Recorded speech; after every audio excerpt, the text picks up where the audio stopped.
covers them. He did some great work. I've read it these last couple weeks here. Thank you so much for giving me the time here today. All right, thank you. Matthew Coller of ESPN 1500 joins me now. He's a good friend of mine. He's going to come on here. Matt, how are you today? Thanks for giving me the time. Sure thing. I am doing great. All right, so a huge win. I mean, absolutely huge win for the Vikings on Sunday, and I want to get your thoughts, agree or disagree, that this was a season-changing victory in your eyes. Well, I think from the standpoint of the standings and just where they are in the race to the playoffs, that, we start to talk about that a lot more in 5 or 6 weeks from now about playoff pictures and everything else like that. But if you're talking about the type of schedule that they have to face going forward, the quarterbacks that they're going to have to beat in order to get to 9 or 10 wins here this season, you really needed one in Philadelphia. I mean, you couldn't come away from the first 5 weeks with just one victory, or you were putting yourself in such a massive hole that it was going to be really difficult to dig yourself out of that. Now, from the standpoint of the team confidence, it probably helps quite a bit coming off of 2 straight losses, and especially the loss to Buffalo.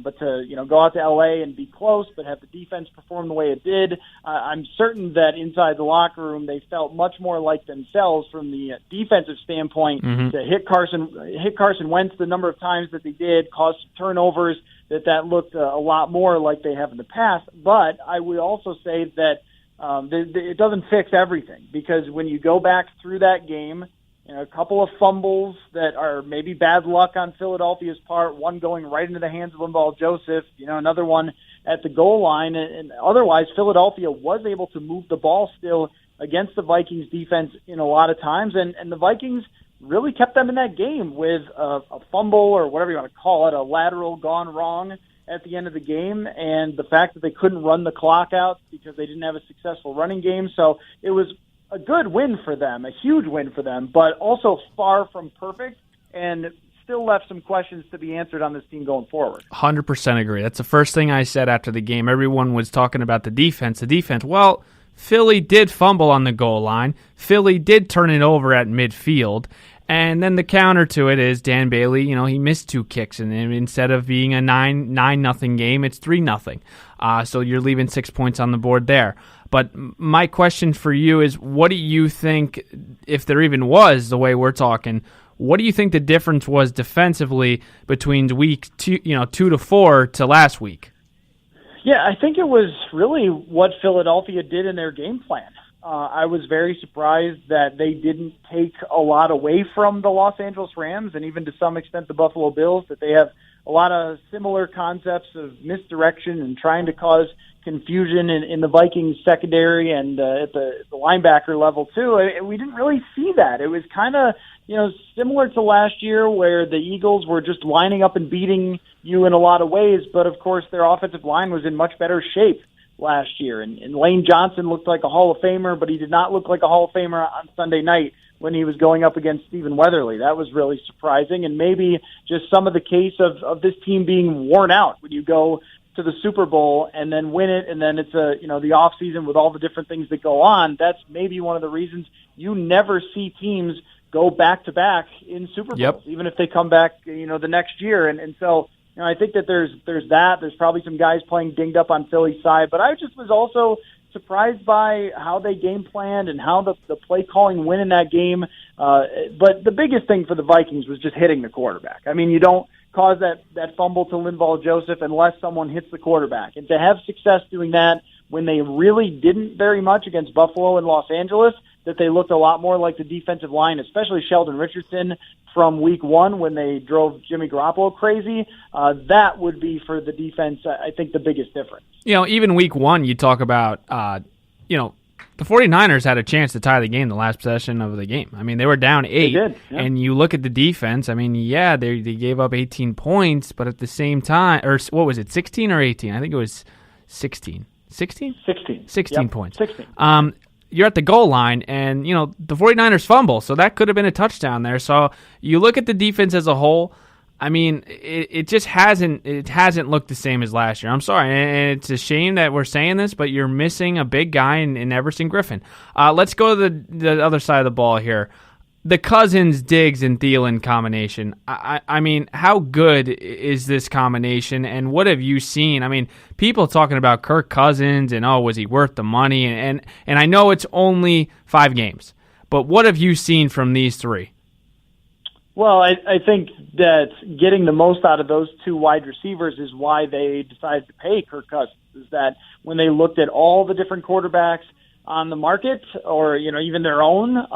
Part of it was injuries and injury history with Teddy Bridgewater and with Sam Bradford, and we've seen what happened with Bradford, that he is not the same guy as he was even a couple of years ago. But I think a lot of it was you've got these 2 great wide receivers, and who can make the most of them? And the answer was Kirk Cousins, and we are seeing that. And there's a couple of different ways to quantify it, because we know how excellent they are, how talented they are. They catch everything. But the way that you can look at it is when Kirk Cousins throws at Stephon Diggs, he has 118 quarterback rating, and I believe it's 114 when he's throwing at Adam Thielen. I mean, so basically wow. he's playing at an MVP level when he targets either one of those 2 wide receivers. And that's not anything new, because last year Diggs had a 120 rating when Case Keenum was throwing his way. So, I mean, these guys are just kingmakers for quarterbacks. And the other place to look at it, too, is that they make plays when Cousins is under pressure, and he can just throw in their direction and not have to be concerned with the other team coming away with it, as long as it's mildly accurate. I mean, you saw early in the game Thielen laying out for a ball that was just an incredible play, and it's not a perfectly accurate throw, but it's under pressure, and he just gets it out there, and Thielen turns something into, from nothing. And that is happening a lot. And when you look at Kirk Cousins' numbers under pressure in the past, they haven't been very good. Most quarterbacks aren't very good when they're getting hit and when they're pressured. But this year they are so far, and I wonder how much that has to do with his connection with those 2 wide receivers. Wow, great stats. All right, let's do one more from this game. The unnecessary roughness call by Michael Bennett. What were your thoughts on this one? I didn't see much. I mean, I didn't think it was any ill intent. What were your thoughts on this call? I thought that if you were playing in the backyard with your 4-year-old, that's how you would tackle them. that you would guide them softly to the ground so as not to have them be injured. And how that's a 15-yard penalty, I have no idea. And I wish I could help you. I wish I had more on that. I just have no clue. And I don't think the referees have a clue either, and I don't think the league really cares. I think what they want is for these quarterbacks to feel safe when they're stepping up in the pocket or when they're hanging in for a little too long. And if you're looking at it from the Vikings' perspective, man, have these helped them out. I mean, you go back to Green Bay and the Clay Matthews call, and that could have ended the game, but instead Kirk Cousins keeps going, and the same thing goes for this one. I mean, they end up scoring, whereas that probably makes the drive a heck of a lot tougher if Michael Bennett doesn't get flagged for that. And I mean, it's going to be a benefit of the fact that Cousins has always been this way. He's always been a hang-in-the-pocket guy. He doesn't get rid of the ball super quickly when there's pressure or treat it like a hot potato. So, I mean, this is overall, I mean, it might hurt the Vikings at some point, but it's been a net positive for them so far, even though they've gotten a few of those calls themselves. All right, let's talk about, this is coming out on a Sunday, so we'll talk about today's game. Double-digit favorites, rookie quarterback. Sounds very familiar. They are at home. How do you not let a letdown happen today like it happened for Week 3 against the Bills? Well, I think maybe the difference here is on the offensive line for Arizona versus Buffalo. And I'm not saying Buffalo has a great offensive line, but they have like a competent offensive line. And maybe we're actually better than I thought they were going to be, because you look at those names and you go, okay, well, that's nobody really big, but they did a decent enough job of protecting Josh Allen in that game. And Josh Allen also ran. He ran 10 times in that game. You will not see that. You're not going to see that from Josh Rosen. And when you look at this offensive line, they've got Andre Smith, who Vikings fans might remember, who hasn't been good in a really long time. Mike Iupati is the same thing, hasn't been good in quite some time. They've got a rookie playing center who's going to have to face off with Linval Joseph and Sheldon Richardson. I mean, it is such a massive mismatch. Arizona can't really run the ball. I mean, everything should be pointing to that. That might be the difference there, but, I mean, it's you never not know. a game. Yeah, it's not a game that you can trust this team anymore. I mean, that's the thing, is that they're going to have to beat these next two teams in order for the fans to even feel like, because remember last year they got to the end of the season, and I mean, you didn't even have to watch the game against Cincinnati or Chicago. Yep. You just knew they were going to beat their pants off, and now there's a little more nervousness going into it, and I think that's fair. All right, give me the updates here on Dalvin Cook, Riley Reif. What's going on with Cook in this hamstring, and what happened with Reif in the first half? Well, we're going to have to find out what the injury report says for this week. I am going to be heading out to practice here in not too long, so I guess we'll see what his status is. But I think that they're trying to bring back Dalvin as slowly as possible so as to have him at 100% in the second half of the year. It's clearly impacted his game when he was in, and then he couldn't play last week. The only good thing there is that they have competent running backs, and Rock Thomas showed some things to them, aside from the lateral issue. But early in the game, he ripped off a couple of 6-yard runs that were pretty solid. But I don't have the exact update on where it's going to go. But my guess is that he's still going to be limited in practice, and it's still something he's recovering from. This hamstring injuries can really linger, and things like that, hamstring, groin injuries, they can kind of hang with you and slow you down for the full year. So I think it was better that they decided not to have Dalvin Cook play last week. And with Reif, same sort of thing where he's been dinged up. He was hurt against Buffalo, and then he played the next week hurt, and hurt again against Philadelphia. And that, especially since he's, aside from the Buffalo game, he's played really well. Yep. Which makes me think this could be a serious issue if he has to miss a significant amount of time, especially in a week where you're going up against Chandler Jones, who is superstar level player, one of the best in the league. Going up against him, I mean, that makes things really, really tough if you're not 100%. And Chandler Jones just won Defensive Player of the Week, had a big week against San Fran. Two more here, and I'll let you go. Brian O'Neill, what'd you see from him? I thought he did a pretty good job filling in for Riley Reif. I know Rashad Hill came in, had to switch positions. What did you see from Brian O'Neill this week?